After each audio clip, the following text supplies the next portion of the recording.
आप different different batches क्यों purchase करते हो? जब एक ही बैच में हम एम्स एंड महाराष्ट्र दोनों की प्रिपरेशन कर सकते हैं तो फाइनेंशियली भी स्टेबल रहते हैं। सेकंड चीज, हमारे पास फोकस रहता है कि एक ही बैच पे फोकस करना होता है हमको।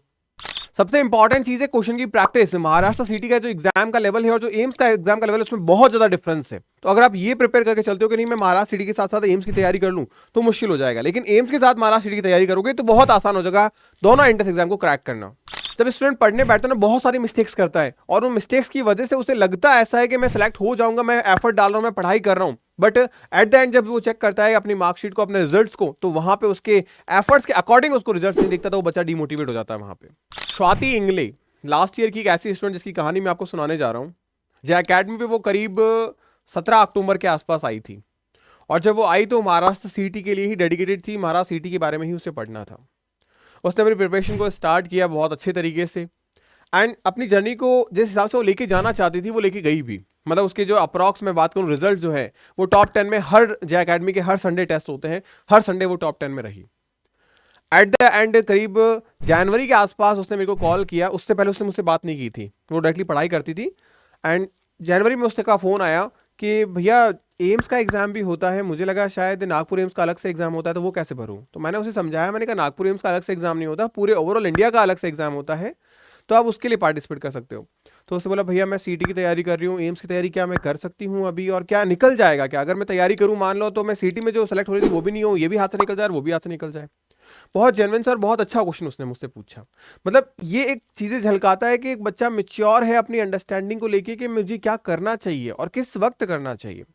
तो मैंने उसकी बात सुनी और उसे सलाह दी कि अगर आप सीटी के थ्रू जाना चाह रहे हो कि सीटी से सीटी लेवल पे मैं स्टडी करूं और एम्स में चली जाऊं तो नहीं जा पाओगे। आप एम्स लेवल पे जाओ और सीटी आराम से आपका निकल जाएगा। तो उसने कहा भैया अगर मैं अभी से स्टार्ट करूं तो मैं कैसे स्टार्ट करूं? तो मैंने कहा आपका जनवरी तो आ चुका है, थ्योरी सेगमेंट आपका कवर हो चुका है, अब आपको करनी है क्वेश्चन प्रैक्टिस कि हाँ भैया कोर्सेज तो कंप्लीट है। मैंने कहा सिलेबस में ज़्यादा कोई बड़ा वेरिएशन नहीं आता सीटी के अंदर और एम्स के अंदर, 11-12 का सिलेबस होता है आपका, जो कुछ वेरिएशन है वो मैं आपको बता दूंगा, अब आप करो क्वेश्चन प्रैक्टिस। तो उसने कहा भैया मैं कैसे क्या क्वेश्चन प्रैक्टिस करूं? तो जिस हिसाब से मैंने उसको स्ट्रेटेजिकली सारी चीजें बताई वो उसने फॉलो की और आज वो बच्ची एम्स कल्याणी के अंदर है। आप में से भी जो वीडियो देख रहा है उसका भी सपना यही है कि यार महाराष्ट्र सीटी तो चलो हो जाएगा मेरा, अगर मेरे को विजय कॉलेज मिल गया, जेजे कॉलेज मिल गया, अच्छे कॉलेज गवर्नमेंट कॉलेजेस मिल गए तो मैं ले लूंगी। अगर मेरे को एम्स नागपुर मिल गया तो जरा सोच के देखो वो चीज। और वो सपना सिर्फ सोचना नहीं, वो सपने को साकार भी करना है और हम कर सकते हैं। इसी सपने के लिए तो जी रहे हैं और इस सपने को कैसे साकार करना है इस वीडियो के अंदर मैं आपको बताऊंगा कि महाराष्ट्र का बच्चा अगर एम्स की तैयारी कर रहा है तो उसे किस तरीके से अपनी चीजों को ढालना चाहिए इन चुनिंदा 4 से 5 महीनों में। क्योंकि सीटी का एग्जाम तो आपका अप्रैल में हो जाएगा, आपको अच्छा खासा टाइम मिल जाएगा 1 जून के अंदर एम्स को, यानी 1.5 महीना हमको मिल जाएगा, 2 महीने हमको मिल जाएंगे एम्स के लिए। तो प्रिपरेशन करें तो बेस्ट प्लेस पे जा सकते हैं हम। तो मोस्ट वेलकम है आपका एक बार फिर से महाराष्ट्र नर्सिंग क्लासेस के शानदार प्लेटफॉर्म पे, जहां पे मैं आपका बड़ा भाई आपके लिए बहुत सारे अमेजिंग वीडियोस एंड जो हमारे पास एकेडमिक सेशन से आपके बैचेस, आपकी टेस्ट सीरीज, आपके क्रैश कोर्सेज, आपके revision notes and free of the cost भी बहुत सारा अमेजिंग कंटेंट मैं आपको डिलीवर करता रहता हूं हमारे पर्टिकुलर चैनल पे एंड हमारे application J academy for nursing पे। तो आप सभी को लाइक एंड सब्सक्राइब जरूर करेगा। आपके छोटे और बहुत सारे ऐसे सपने हैं जिनको साकार करना है हमें मिलकर। तो स्टार्ट करेंगे। और आप सभी को पता है जे अकेडमी आपके मिशन पर निकल चुकी है, क्योंकि मुझे हर एक मराठी घर के अंदर एक नर्सिंग स्टूडेंट चाहिए जो अपने फैमिली को सपोर्ट करे, जो अपने फैमिली को सर्व करे, जो हमारे मराठा पूरे महाराष्ट्र को सपोर्ट करे। और कहीं ना कहीं अगर हम अपने घर से शुरुआत करते हैं तो हम हमारे नेशन को भी सर्व करते हैं। इस सपने को साकार करने के लिए मैंने तो कुछ मुहिम उठा रखी है। उस मुहिम को मैंने अपने एंड पे उठा लिया, आप अपने एंड पे उठाइए, इस free of cost test series को ज्वाइन करिए। आपके महाराष्ट्र का जो एग्जाम का लेवल है ना, हु बहू मैंने यहाँ रखा है। एग्जाम के अंदर यहाँ से क्वेश्चंस आके गिरेंगे, इस बात की 101% गारंटी है। 3000 क्वेश्चंस करवाए हैं मैंने, चैप्टर वाइज है। सबसे इंपॉर्टेंट चीज, इस फ्री टेस्ट सीरीज को एप्लीकेशन पे जाओ, डाउनलोड करो एप्लीकेशन को, टेस्ट अटेम्प्ट करो। और इसके साथ साथ जो आपके क्रैश कोर्सेज स्टार्ट हुए हैं, अभी कोई बच्चा ऐसा है जो परचेस कर रहा है बैच को कि भैया मैं ज्वाइन करना चाहता हूं, तो आपके पास में एक ऑफर है लिमिटेड सीट्स के लिए, 100% मनी बैक। ये उन बच्चों के लिए है जिनको जो कोर्स परचेस कर लेते हैं फिर उन्हें लगता है नहीं मेरे हिसाब से ये कोर्स सुटेबल नहीं है, तो वो मनी बैक ऑर्डर के अंदर इसको परचेस कर सकते हैं, ताकि 15 दिन के अंदर कुछ टर्म्स एंड कंडीशन है जिससे उन्हें वापस पैसा मिल जाएगा अगर वो कोर्स को इनरोलमेंट नहीं करते हैं। जैसे आपके पास दो टर्म्स एंड कंडीशन क्या है, 15 डेज तक आपको ये मनी बैक के लिए वापस क्लेम करना होगा कि भैया मेरे को समझ में नहीं आ पा रहा है या फिर मैं नीट पे स्विच कर रही हूँ, तो आपको 15 डेज के अंदर करना होगा। सेकंड चीज, यहाँ पे 40% आपने जो कंटेंट है वो देखा हो, तब जाके आपको जो ये क्लेम है वो मिलेगा। तो ये सारी चीजें हैं। और आपका नया बैच फास्ट ट्रैक भी स्टार्ट किया गया है, जिसमें बेहतरीन तरीके से आपकी चीजें जा रही है। क्रैश कोर्सेज है, टेस्ट सीरीज है जो आपका स्टार्ट हुआ है, 150 टेस्ट से भी ज्यादा टेस्ट की टेस्ट सीरीज है आपकी। ये सब कुछ आपको जो एकेडमी के एप्लीकेशन पे मिलेगा। तो देर मत करिए, स्टार्ट करिए प्रिपरेशन को, क्योंकि आप नहीं तो कोई और कर रहा है। हमारे पास में लिमिटेड सीटें हैं, हमें उसी में से अपनी एक सीट निकालनी है। इस टेलीग्राम को आप जरूर ज्वाइन कर लीजिएगा, महाराष्ट्र नर्सिंग क्लासेस का टेलीग्राम है, उसे भी अलग से आप ज्वाइन जरूर करिएगा। एंड 8619850532 इस नंबर पे आप कॉल कर सकते हैं अगर आपको कुछ इशू होता हो तो, या फिर आप अगर मुझसे बात करना चाहते हैं कि भैया अपनी पर्सनल बात करें, मेंटरशिप चाहिए मेरे को, तो आप मुझसे बात करिए। तो 9352188704 इस नंबर पे आप मेरे को कॉल में मैसेज कर सकते हैं, व्हाट्सएप पे भी मैसेज कर सकते हैं। तो आपकी प्रॉब्लम को सुना जाएगा और उसके लिए सॉल्यूशन दिए जाएंगे। बाकी पर्सनल ग्रुप्स भी बना रखे हैं मैंने बच्चों के लिए, ताकि वो अपनी प्रॉब्लम्स को वहाँ डालें, अपने एकेडमिक प्रॉब्लम्स को वहाँ डालें और उसको सॉल्व किया जा सके। ये पूरा स्केड्यूल मैंने आपको टेलीग्राम पे दे रखा है, आप उसे देख सकते हैं। अब आ जाते हैं हम हमारी बात पे कि महाराष्ट्र के बच्चे अगर जाना चाहते हैं एम्स में तो कैसे जा सकते हैं।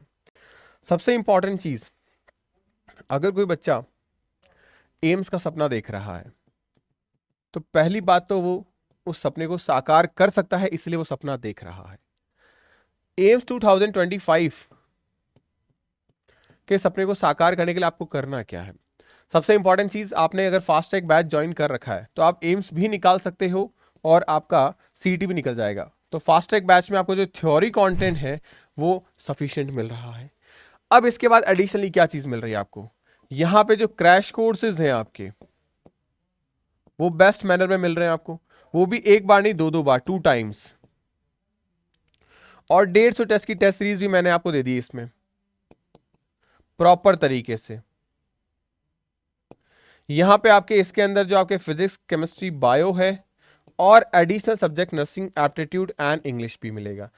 एम्स है तो यहां पे आपको मैं जीके भी प्रोवाइड कराऊंगा। ये सब कुछ आपको मिल रहा है आपके बैच के अंदर। लेकिन सर हमें सीईटी के साथ में एम्स निकालना है, फर्स्ट प्रेफरेंस हम कहीं ना कहीं एम्स को देना चाहते हैं क्योंकि ये अच्छा कॉलेज है, तो उसके लिए क्या अलग से प्रैक्टिस करें? मैं हमेशा कहता हूं आप मार्केट जाइए। जो स्वाति थी उसने क्या किया, मेरी बात को फॉलो किया, मार्केट गई और नीट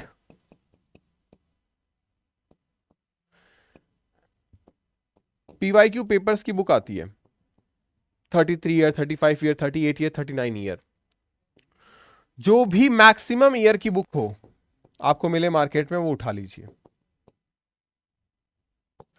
ये तीनों बुक्स फिजिक्स, केमिस्ट्री, बायो की आपको करीब 1000 रुपए में मिल जाएगी। अब ध्यान रखना, इस बुक को सिर्फ लेके नहीं आना है। इस बुक को जब आप लेके आओगे तो इस बुक के लाने के बाद में आपको क्या करना है, फिजिक्स के अंदर आपको करीब 4000 क्वेश्चंस मिलेंगे। केमिस्ट्री में मैं ये एक्सपेक्ट कर रहा हूं कि आप 40 साल वाली बुक्स लेके आ रहे हो। केमिस्ट्री में बात करें तो आपको करीब वही 4000 क्वेश्चन मिलेंगे। एंड बायोलॉजी में अगर मैं बात करूं तो आपको 8000 क्वेश्चंस मिलेंगे मोटे मोटे तौर पे।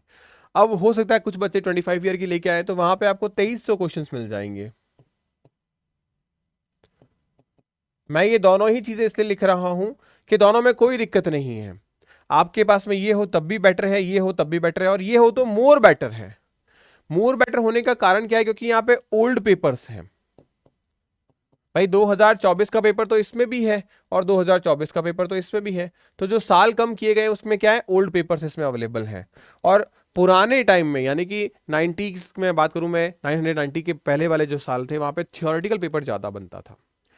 तो वहां पे बहुत सारी चीजें ऐसी है जो एग्जामिनेशन में आज पूछी जाती है, तो इस बेसिस पे ये बेस्ट है। तो यानी कि यहां पे आपके पास में करीब 16000 क्वेश्चन हो गए। आप इन 16000 क्वेश्चंस को करीब करीब कोशिश करिए 3 बार। अब 3 बार कैसे करेंगे, इन 16000 क्वेश्चंस में से बायो का तो छोड़ दो, सेगमेंट बचता है हमारे पास में फिजिक्स और केमिस्ट्री का। आप इन सेगमेंट को कोशिश करो 3 टाइम्स करने का, और 3 टाइम्स में फर्स्ट टाइम जो होता है हमेशा मेरा इन 4000 सवालों को, वो आप देख देख कर सॉल्व करिए। इनके सॉल्यूशंस भी दिए होते हैं, उनके सॉल्यूशंस को देखो। जब भी आप क्वेश्चन सॉल्व करते हैं तो पहले आप सॉल्यूशन को देखो, चैप्टर वाइज है ये कंप्लीट बुक आपकी, तो सॉल्यूशन को जब आप देखोगे तो आपको ये पता चलेगा कि क्वेश्चन को सॉल्व कैसे करना है, उसका डेटा कैसे आइसोलेट करना है, उसमें मेथड्स कौन सा लगाना है। आप क्वेश्चन सॉल्व करना सीख जाओगे। आप भी मेरी तरह एक ऐसे स्टूडेंट हो जिसे एग्जामिनर जब टीचर जब क्वेश्चन सॉल्व कराता है तब हम उसके सिमिलर क्वेश्चन सॉल्व कर पाते हैं। अगर कोई टीचर पहली बार क्वेश्चन लिख दिया और फिर बोलेगा तुम अप्रोच करो फिर मैं बताऊंगा, तो हम अप्रोच नहीं कर पाते, हम उसे सॉल्व नहीं कर पाते। एक बार टीचर को देख लिया कैसे सॉल्व कर रहा है तो हम सॉल्व कर पाते हैं। सिमिलरली आपको एक सॉल्यूशंस को देखना है और एक बार इसको सॉल्यूशन को देख के करिए और ठीक उसके करीब 2 से 3 दिन के अंदर ही आप वापस से उस पूरे पर्टिकुलर चैप्टर को बिना देखकर सॉल्व करने की कोशिश करिए। जहां अटक जाते हो वहां दोबारा करो। तीसरी बार में आपको कोशिश ये हो जाएगी कि आप बिना देखे उन क्वेश्चन को सॉल्व करो, क्योंकि आपको वो लगभग याद हो चुके हैं। और मैं आपको एक सही चीज बताता हूं, जो टॉपर्स होते हैं ना उन्हें क्वेश्चंस का मेथड याद हो जाता है, जिसे हम कई बार गलत इंटरप्रिटेट करते हैं कि ये इसे रटना कहते हैं। नहीं, उसने क्वेश्चंस को नहीं रटा, उसने आंसर्स को नहीं रटा, उसने ये चीज रटी कि अगर क्वेश्चंस में ये डेटा दे रखा है तो मुझे ये फॉर्मूला और ये मेथड लगाना है। इसे कहते हैं स्ट्रेटेजिकली आपका चीजों को रटना। इसे रटना भी नहीं कहा जाता, इसे हम सही तरीके से कहते हैं प्रैक्टिस। जब आप जितनी ज्यादा करते हो इससे आपका नाम, अब आपने को आपका नाम रटा नहीं गया है, आपने इतनी बार सुन लिया है कि अब आपको लगता है ऐसा है कि आपने रट लिया है। सिमिलरली हमने जब 3 बार चीजें कर ली तो हमें वो चीजें क्या हो गई है, माइंड के अंदर फिंगर टिप्स पे आ गई है, ग्राफ में आ गई है। ये सारी चीजें अगर आप करते हो तो डेफिनेटली आप मान के चलना एम्स के अंदर जो 30 क्वेश्चन फिजिक्स के 30 क्वेश्चन केमिस्ट्री के आ रहे हैं उनके अंदर आप आराम से 28 क्वेश्चन प्लस 28 क्वेश्चन करेक्ट करके आओगे। और हाँ, मैं आपसे वादा करता हूं केमिस्ट्री में तो हो सकता है पॉसिबली आप 30 आउट ऑफ 30 करेक्ट करके आओ। फिजिक्स में 2 क्वेश्चन की जो गारंटी है वो इसलिए नहीं ली जा रही क्योंकि यहाँ पे इंटीग्रेशन डेफिनेशन के क्वेश्चंस जो है एम्स में बन जाते हैं, ले लेता है वो, और जो नीट में नहीं आ रखे होते, क्योंकि कहीं ना कहीं एम्स का लेवल थोड़ा फार बेटर है इन कंपेरेटिव अगर मैं नीट से करूँ तो इसलिए 28 क्वेश्चन आप आराम से करके आओगे। रही बात बायोलॉजी में बहुत आसान है, आप 30 क्वेश्चन आराम से कर सकते हो। अब आप खुद सोचो 3 सब्जेक्ट में अगर मैं बात करूं तो हमारे पास जो स्कोर है वो करीब करीब आ चुका है 88। 88 एक वेल प्रेस्टिजियस स्कोर है जहां पे आपको एम्स दिल्ली मिल जाएगा। अब एम्स दिल्ली जहां पे हमने जीके भी स्किप कर रखा है, और जीके के शेड्यूल, जीके का क्या स्केड्यूल है, जीके का क्या क्लासेस होती है, क्या सिलेबस है, वो सब मैंने आपको बता रखा है। बहुत आसान आता है, अगर आपने जीके नहीं भी पढ़ रखा है ना तब भी आप 2 क्वेश्चन आराम से कर सकते हो। इसका मतलब 90 मार्क्स तो हम लेके आ सकते हैं। दिल्ली एम्स से आगे आप कहाँ जाएंगे? तो दिल्ली एम्स आसानी से हम टारगेट कर सकते हैं, बस स्ट्रेटेजिकली इसको पढ़ाई करें। तो अगर आप महाराष्ट्र के बच्चे हो ना तो इन चीजों को गौर करना, इन चीजों को इंप्लीमेंट करना। हाँ, मैं ये जरूर कहूंगा ये चीजें अगर आपने की तो सीटी तो निकलेगा सो निकलेगा, बट एम्स निकल जाएगा। लेकिन अगर सीटी के लेवल की बात करूं मैं तो सीटी का लेवल बहुत बेसिक सा आता है। जो हमारे महाराष्ट्र सीटी का पेपर है वो बहुत आसान आता है, उसका और एम्स का तो कोई कंपैरिजन ही नहीं है, बहुत ज्यादा इजी होता है। तो ये वीडियो उनके लिए है जो सीटी के साथ में एम्स को भी टारगेट कर रहे हैं। तो आप एम्स को करो, ये कवर हो जाएगा। इसमें बहुत ज्यादा थ्योरेटिकल पेपर बनते हैं आपके, और सेम ठीक उल्टा है मामला एम्स के अंदर, वहां पे न्यूमेरिकल सेगमेंट ज्यादा बनता है। इसलिए मैंने आपको कहा कि पीवाईक्यू पेपर आप करके जा रहे हो उससे इंपॉर्टेंट आपका कुछ भी नहीं है। और ये सारी चीजें आपको पीवाईक्यू पेपर्स हो गई, यह सब आपको डीपीपी से मिल जाएगा फास्ट ट्रैक बैच के अंदर। इसीलिए मैं आपको कह रहा हूं कि अलग अलग जगह भटकने से ज्यादा बेहतर है कि आप फास्ट ट्रैक बैच को ज्वाइन करें। जैसे ये रहा हमारा channel, particularly Maharashtra nursing classes, आप इसे सब्सक्राइब करिए, फॉलो करिए, एंड सबसे इंपॉर्टेंट चीज जय अकेडमी की एप्लीकेशन को डाउनलोड करिए। आप प्ले स्टोर पे सर्च करेंगे जय अकेडमी फॉर नर्सिंग, आपको मिल जाएगा। यहां पे आप सर्च करेंगे फास्ट ट्रैक बैच तो आपको फास्ट ट्रैक बैच मिल जाएगा। इस बैच के अंदर आपको सब चीजें मिल रही है जो आपको सिर्फ महाराष्ट्र सीटी एंट्रेंस एग्जाम नहीं बल्कि एम्स एग्जाम को भी कंडक्ट करने में बहुत ज्यादा हेल्प करेगी। और ये हमारी ऑफिशियल वेबसाइट jacademy.in, यहाँ पे आपको सारे अपडेट्स मिल जाते हैं। और ये रिजल्ट्स चेक करो यार आप, ये वो बच्चे हैं जो बहुत शानदार आउटस्टैंडिंग एक्स्ट्रा ऑर्डिनरी परफॉर्मेंस लेके आए हैं 2024 के अंदर। और कहीं ना कहीं आपका सपना यार यहाँ पे आने का है, और अगर यहाँ आने का है तो डेफिनेटली आपको इन 4 से 5 महीनों में सैक्रिफाइस करना होगा अपने सारे कंफर्ट जोन्स को लेके, चाहे मोबाइल हो चाहे सोशल मीडिया हो, इन सब से बाहर आओ और अपने आप को स्टडी टेबल पे चिपका लो। तब जाके आप उस चेयर को चेंज कर पाओगे अपने मेडिकल कॉलेज, अपने नर्सिंग कॉलेज की चेयर से। तो होपफुली इस वीडियो के माध्यम से जो मैं स्ट्रेटजी आपको बताने के लिए आया था कि एम्स में अगर आपको प्लान कर रहे हो कि नहीं मेरे को एम्स मिल जाए वो ज्यादा बेहतर है, ऑप्शन मैं ए जो है वो एम्स को रखूंगा और ऑप्शन बी जो है वो मैं एमएससीटी को रखूंगा। ये हो गया तो बहुत अच्छी बात, अदरवाइज मैं इस ऑप्शन में तो सेलेक्ट हूं ही। तब आप इस वीडियो में जरूर बताइएगा। और मेरे को एक चीज कमेंट सेक्शन में चाहिए कि आप में से कितने ऐसे बच्चे हैं जो महाराष्ट्र से हैं और वो उनकी फर्स्ट प्रेफरेंस एम्स है। ये मुझे जरूर बताइएगा ताकि मेरे को भी मोटिवेशन मिले कि हाँ, मैं सही बच्चों को गाइड कर रहा हूं जिनका सपना सच में महाराष्ट्र सीटी से बढ़कर एम्स है। तो मिलते हैं नेक्स्ट वीडियो में न्यू अपडेट के साथ में। Bye bye, take care, stay happy, stay healthy.